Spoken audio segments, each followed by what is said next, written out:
What's up, everybody? Today we're talking all about hair density. Hair density is an important topic when considering what hair system you should go with and what hair systems you'll choose in the future, because hair density can be sometimes the key factor to making sure that you have the right, most natural looking hair system out there. It also has an effect on which types of hair systems you can get or want to get. So because of that, we're going to be looking into today how you pick the right density, what options that gives you, so that way you're best equipped to go out there and have a great experience. So right off the top of the bat, what is exactly hair density? Hair density is really a calculation of how many individual hairs themselves are inside of your scalp in a given square inch, if you will. So it's a measurement of how many hairs themselves are on your head. Now, an average human probably has about 100,000 hairs on their entire scalp at a given time and has around 2,200 strands of hair in a square inch. If you have more than that, you have a thicker density. If you have less than that, you have a lighter density hair. This is different than the texture of the hair itself, or what people sometimes call thickness of their hair units themselves. Thickness is like coarseness, right? So if you have very coarse hair, very, very, very coarse, thick hair, versus someone like me growing up had very fine hair, they're very, very thin, and that has nothing to do with the density itself. So now that we've defined what exactly density is, let's talk about why. So now that we talked about density, let's talk quickly about the pro tips for how you choose your hair density correctly. And then we'll talk about what the densities are. So the first one is age. When we're born, we have the most hair that we're ever going to have in our life, and we slowly and significantly lose some of it or all of it, like some of us here. When we are in our 60s and 70s, our hair is going to be naturally less dense. It is going to be more sparse, if you will, versus when we're a baby or when we're a teenager or when we're in our 20s. So if you are, wherever you are in that spectrum, you have to think accordingly, right? Look at examples of other people your age. Number 2, know the density of your own hair itself. So a great way to actually know this is what I just said in the previous point. Think about or look at a picture of your hair density before you started losing hair. Another way to go about doing this is look at the hair density on the side of your scalp. Generally, we still have hair here. It might be receding up. So look on the side of your scalp, and you might have an estimate of how dense your hair actually is. Mine, for example, is still on the lighter side. It has never been very, very dense as far as its overall hairs per square inch. Even if I go back to pictures of me as a kid, we can see that I had relatively thinner and fine, which refers to the texture, hair. Number 3, if you're new to hair systems, you're going to want to consider going with a lighter than what you might wind up with in the long run density. And the reason for this is because it's going to take some time to learn how to manage your hair, learn how to manage your hair system, and overall it's just going to be a transition period. If you have thinner hair right now, it'll probably be a gentler transition as far as what you think you look like in the mirror and what you think people are looking like. If you go with something lighter than what you're going to eventually wind up, going in these stages right here breaks it up very nicely, and it can make you feel a little bit more confident when you're worrying if other people know that you're wearing a hair system or not. So that's a great strategy. Number 4, consider the hairstyle that you're eventually going to be trying to go for. Now, this might not result in the most natural look, but if you are going for a specific hairstyle, you might need to augment the hair density that you are choosing. You might need to go, if you want a thick pompadour or a thick quiff, right? You might need to go with a density that's slightly higher than light, right? So now that we've looked at what some of the factors are into choosing a unit that is best for you, what are our options?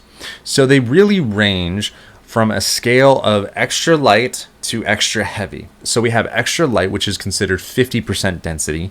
We have light, which is considered 80% density. We have light to medium, which is considered 100% density. Medium, which is 120%. We have medium to heavy at 140%. heavy at 160%, and extra heavy at 180% density. Now, once again, most people are going to be falling in that light to medium range, which is 100% density. This is very natural, and especially for someone who is a bit younger, in their 20s and 30s perhaps. If we're going on the lighter side, this is going to start showing parts of the scalp if we part our hair. So a light density unit, if you part it, you're going to see the scalp through. If you have extra light, this is generally for those that are a little more aged and a little older, and it's obviously going to show more scalp through the unit at any given time. If we start getting up into the medium to heavy, this is going to be a density that only younger or potentially women use. Extra heavy density and heavy density is generally considered too heavy for most wearers of hair units. However, you might be the exception to the rule, so choose accordingly. Now, also take into consideration when you are choosing a density of your unit, if you're switching from brand to brand to brand, you might actually see some differentiation inside of your unit thickness, because while they're all corresponding scales, they might be slightly differing. So this is some work you're going to have to do on yourself. And also note that no unit is going to be exactly like the next unit. So the density that you get inside of one unit might be slightly off from the next unit that you come across. Be aware of this and don't think it's unexpected. Now, the other consideration for what density you can have is in relationship to what base type that you choose. If you choose a thin skin versus a lace versus a monofilament base, you're going to have different options as to its maximum thickness that you can possibly have. So a thin skin, you're going to generally find that the options that you can choose are extra light, light, and medium light, or light to medium. So a density from around 50% up to potentially around 100%. If you choose lace, you're going to have the choice to go a little bit thicker, probably up into the medium category, so from about 50% density up to about 120% density.